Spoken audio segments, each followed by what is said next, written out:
গোপন সূত্রে আমি খবর পেয়েছি ওয়েটল্যান্ড বুঝিয়ে যেভাবে যারা প্রমোটিং করছে তাদের কাছ থেকে এবং ভাঙড়ে কিছু কিছু কোম্পানির কাছ থেকে জোর জবরদস্তি স্বইচ্ছাও নয় তাদের কাছ থেকে কোটি কোটি টাকা তোলা হচ্ছে।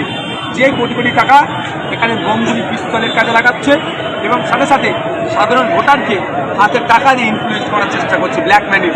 এটা সম্পূর্ণ নির্বাচনের আচরণবিধির বাইরে।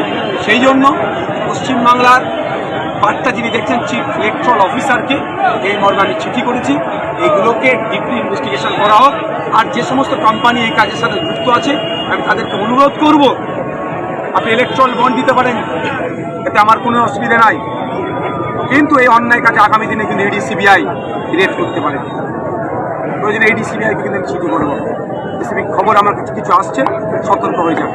আপনি কি নির্বাচন কমিশনের কাছে দ্বারস্থ হবেন? আমি হয়েছি তো, আমি তো জানিয়েছি তো, নির্বাচন কমিশন ভাইজান আপনি বারবার বলতেন যে 5 বছর হয়ে গেলে আমি আমার কাজের লিস্টটা বুথে বুথে টাঙিয়ে দেবো। আর কটা দিন ভাই, আমি আগের দিনে বলেছি এতে নাম হচ্ছে কাটালিয়াতে আমার যে কাজটা যার হাতে দায়িত্ব দিয়েছিলাম তার পারিবারিক কিছু কারণের জন্য যে সেটা দিতে এসছে তা আমাকে দিতে পারছে না, দিয়েছে। আমি 2-3টে মিলে করছি, বাড়ি বাড়িতে পৌঁছাবো।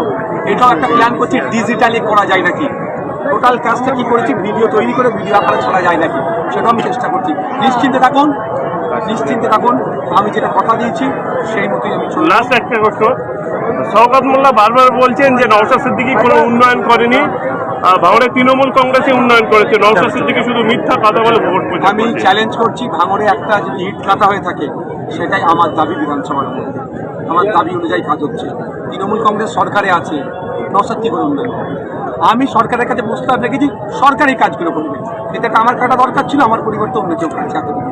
কতটা সাড়া পাচ্ছেন ভোট প্রচারে? আপনারাই দেখুন, ঠিক আছে। 2021-এ যা সাড়া ছিল তার এখন ডবল সাড়া দিচ্ছে। আপনার বিপক্ষে প্রার্থী বলছেন 1 লক্ষ ভোটে জিতবো, আপনি বললেন 50,000, তাহলে কি হবে?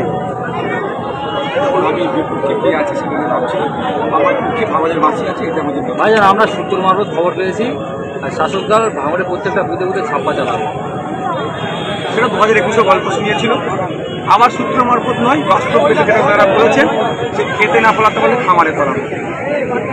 গণতন্ত্রকে রক্ষার জন্য কি করতে আমরা। ঠিক আছে, ওকে, থ্যাংক ইউ।